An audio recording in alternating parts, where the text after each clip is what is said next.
Nesse dia eu aprendi que tinha quadrinhos de super-heróis, o que era emprestado. Exatamente. Aí eu falei, cara, eu gostei desse negócio. Aí eu comecei a comprar. Aí eu comecei a comprar. Aí meu pai teve uma época que falou, não, eu possivelmente influenciado pelo que ele ouvia, né?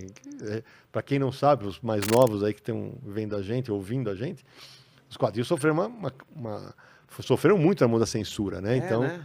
teve Que uma falavam que era violento, como que era? Não sei o que das formador, crianças. formador Não sei, aquele livro famoso. a Sedução dos A Inocentes. Sedução dos Inocentes, A Sedução do Inocente do Frederick Wertham, que ele fala que o Batman e o Robin eram um incentivo à homossexual. Na época se falava homossexualismo, não era nem homossexualidade como é hoje. Que a Mulher Maravilha era um estandarte do lesbianismo. Isso tá no livro. É mesmo? E aí, né, então, houve queima de quadrinhos. Então, na época que eu começo a querer ler super-herói, aí meu pai começa, Mas não. veio aqui pro Brasil isso também? Veio, chegou aqui. Não, isso aí é emburrecedor.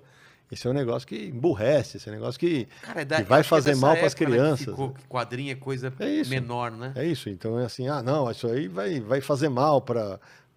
Tinha uma clássica que o Frederick Wertham fala que os quadrinhos eram formadores de jovens delinquentes, cara. Então, assim, porra, caralho. Não, porque tinha quadrinho de terror, tá? Pô, mas o que tem de gente que aprendeu a ser, entre aspas, do bem por causa do Homem-Aranha, do Super-Homem, do Batman, cara, que falava, pô, que se inspirava nos exemplos dos caras e tal. E que tinha essa mensagem, né? No começo, especialmente porque era mais voltado para criança. Hoje, naquela época não tinha anti-herói. O herói era herói mesmo, Era isso. O anti-herói não existia, era bandido. O cara era bandido. E depois os quadrinhos vão se modificando com o passar do tempo. Vai ter o cara que fica mais na zona cinzenta, que o cara hora tá aqui, hora tá ali, ele é bandido, ele é vilão, ele é bandido, ele é herói. Mas conta pro pessoal o que foi essa fase, que eu não vivi muito, mas claro, eu li sobre, mas que os quadrinhos tentaram se adaptar a essa censura e virar outra coisa, Sim. né? Porque é o que acontece primeiro nos Estados Unidos, né? É criado um código de ética. Um código de ética dos quadrinhos em que os editores se comprometem a atuar dentro daquilo. Por exemplo, não podiam aparecer as palavras, sei lá, terror. Né? E aí, quem mais se ferrou com isso foram os quadrinhos de terror. Né? Porque aí, pô, aparecia uma cabeça cortada, não passa.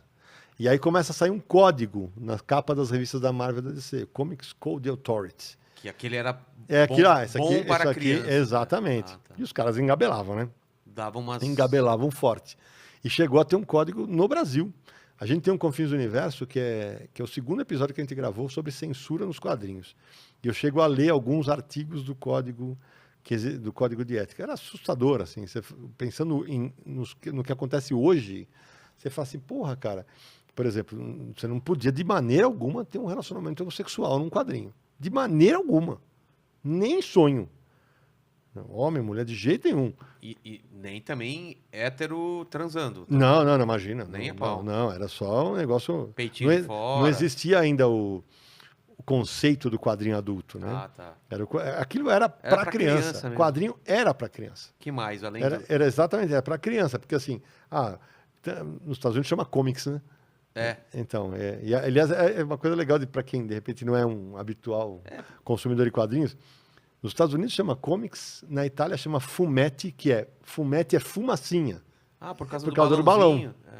Aí tem, na Espanha chama tebeus, no Japão chama mangás, né? Em Portugal, banda desenhada, na França, banda dessinée, e no Brasil chama história em quadrinho ou gibi, né? Então, assim, em Portugal também se fala história aos quadradinhos. História aos quadradinhos. Aos quadradinhos. Então, assim, aí, por exemplo, na Coreia é manhua. Aí eu morro de rir quando eu digo, não, mas eu não gosto de quadrinho, só gosto de mangá. Você gosta de quadrinho. Porque mangá é quadrinho. Exatamente. Mas eu gosto só de comics. Não, você gosta de quadrinho porque mangá também é quadrinho. Tanto é que no Japão, se o cara pegar esse quadrinho, se ele pegar o quadrinho do Moebius, se ele pegar o Sandman, o japonês chama de mangá. Isso aqui é mangá. Só que é mangá americano. Eu acho que mangá é o quadrinho japonês, não. É como se chama o quadrinho lá. Então, essa é uma curiosidade legal. Mas, assim, o processo da formação que eu estava falando do código de ética, isso vai impactar pra cacete na produção, inclusive no Brasil. Né? Porque no Brasil, quando você vê, se os americanos, que a gente sempre foi uma cópia do que eles faziam lá, tentava fazer aqui. Quando isso começa a acontecer, De chegar aqui, os caras, pô, todo mundo com medo.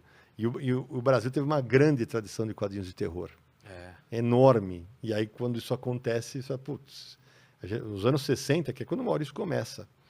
Tanto é que quando ele vai tentar, o Maurício vai tentar publicar a sua primeira revista, ele já publicava em jornal e ele tenta fazer uma história de terror. Isso eu não sabia, cara. Tem isso em algum lugar? Tem no meu livro, que tá aqui. Tá aí? Cadê o aqui, livro? aqui. Esse foi o livro esse livro que foi por causa dele que eu fui trabalhar com o Maurício. Pô, vamos falar disso depois. Vamos falar daqui a pouco. É o Maurício Quadrinho a Quadrinho. Tem esse quadrinho dele? Não tem o quadrinho. Eu não tenho o quadrinho, mas ele mas conta. Mas você lembra o traço? Se era... Não, ele não tem o original? O original, que deixa eu ver se eu acho aqui para te mostrar. Porque ele fala o seguinte, quando ele vai procurar um editor na Moca, que é o meu bairro, né? Meu bairro de origem, ele procura um editor chamado Jaime Cortez, que era um português, craque do quadrinho nacional, radicado no Brasil. Não tem um rascunho dele aqui. Que deu aula lá na Pan-Americana. Exatamente. Também. Aí ele fala assim, ele leva uma história lá e fala assim, a história chamava A Coisa. E o Maurício costuma brincar que o livro, que o quadrinho era uma coisa, de tão ruim que era. Aí que o Jaime Cortez era português, já falecido, e ele fala assim, aí ele vê a assinatura. Aí ele fala assim, Maurício? Aí ele fala assim, és tu que faz a tirinha do cachorrinho na folha? Sou eu, sim. Então por que me traz essa merda? traz meu cachorrinho que publica o cachorrinho. E aí o Maurício, E aí ele publica a primeira revista do Maurício em 1960. Ele publica uma revista chamada Bidu. Caramba. E depois ele publicava na Bidu e nas Astras. Para fazer a revista inteira, Vilar, de 32 páginas, o Maurício ganhava um salário mínimo. E aí ele não dá conta. Ele consegue fazer por 5 números inteiros, depois ele começa a ver a republicação de histórias. Aí ele para e fica só nos jornais, para depois, em 70, voltar com a revista da Mônica. Vilar, me arruma uma água aí. Aqui, ó. É nóis. Água ou refri você quer? Eu vou de água primeiro. Tá aqui. E depois desse código de ética e tal, os quadrinhos... Ficou quanto tempo isso? Cara, ficou tudo... Historinhas mais bobas. Foi daí também a época que teve aquele Batman todo psicodélico e engraçadinho. Isso é legal de falar, Vilela, porque assim, muita gente fala assim, não. Por exemplo, aparece um Batman, sei lá, o Batman Lego. Sei. Tá? Não, esse aí não é o Batman. Cara, não tem esse não é o Batman. O Batman já foi tudo. O Batman já foi humorístico, o Batman já foi soturno, o Batman já foi o melhor detetive de todos os tempos, o Batman já foi engraçadinho. Já foi medieval, já foi tudo. Tudo já foi feito com o Batman. Então, é o Batman, só que em outra fase. Esse é...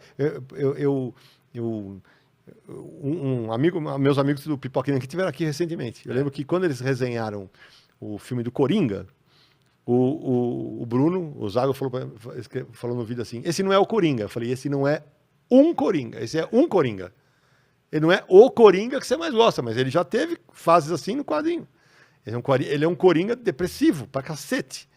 Mas ele é um Coringa, ele não é o Coringa. Já vi essa versão dele sendo comediante também, tentando ser comediante stand-up. Então, é exatamente isso. Então, nessa fase que rola o código de ética, é que a gente vai ver de tudo, né? A gente vai ver histórias em que enfrentavam alienígenas, e os finais eram sempre com lição de moral, até que no começo final dos anos 60, 70, começa a haver uma retomada, e aí começa a ter um Batman um pouco mais soturno, com o Dennis O'Neil e o Neil Adams, que aí retomam o lado do Batman original, porque o Batman, na sua primeira história, ele mata, né?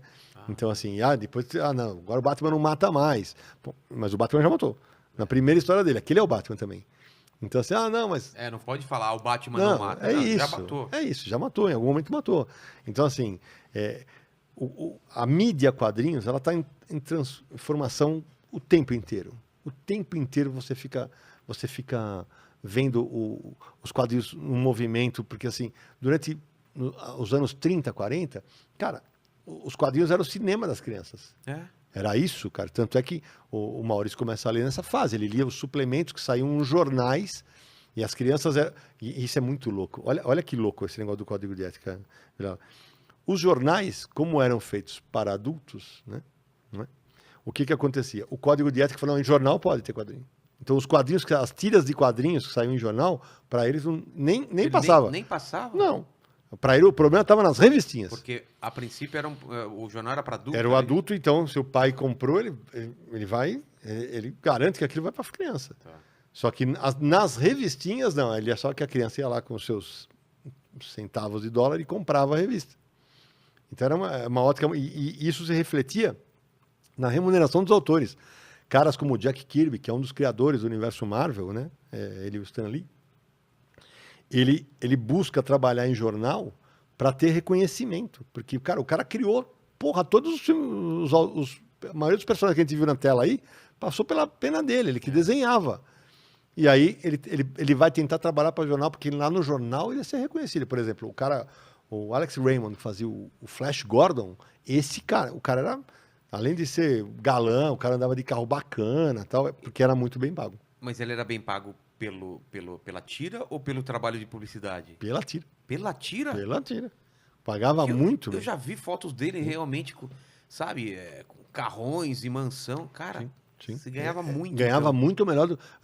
Para fazer as tiras, os caras ganhavam muito mais do que o cara para fazer a revistinha Porque inteira. já era aquele esquema de syndicate. Sim, o cara publicava exatamente. Aí o cara saía num jornal, o jornal era redistribuído para 200 outros. Ele ganhava de cada um uma partezinha. Ele ganhava uma parte. Então, assim, enquanto nos quadrinhos, nos gibis, é legal para o pessoal que não conhece isso. Eu e o Vilela, vamos lá, fazemos uma primeira história do Super Mosca, né? Nos anos 30. A gente entrega a revista. Cara, a editora simplesmente fazia um cheque para nós, quanto? $150? Vou falar do Superman, $130. Ele vendeu por $130. Eles venderam o Superman por $130. Jerry Siegel e Joe Shuster. Porque aí começa a pingar dinheiro. Quanto você recebeu de direito autoral? Zero. Nada. Tanto é que eles passaram décadas lutando contra a Warner e a DC para que ganhassem retroativamente. Eles não ganhavam nem crédito. Nada, nem crédito. Nem crédito, tipo, criado por... Exatamente. Bob Kane também. Exatamente. Bob Kane ganhou mais ou não? Não, o Bob Kane tem uma história longa ainda, porque todo mundo fala, Bob Kane criou o Batman, então, mas tem o Finger, né? O Bill Finger, que era o cara que criou um monte de coisas, ele simplesmente omitia. Isso vai acontecer muito também com o Jack Kirby e o Stan Lee, né? Porque o Jack Kirby dava só que o Stan Lee colocava lá roteiro Stan Lee e o Jack Kirby desenhos. E o Jack Kirby ajudava na criação. O certo era ser os dois. O certo seria os dois. Só que é o que eu falo, eu não vou tirar os méritos do Stan Lee nunca. No que ele errou, para mim, foi em não dar o devido mérito pro Jack Kirby também. Mas aí, a gente não vai saber, eles estão lá em cima se resolvendo.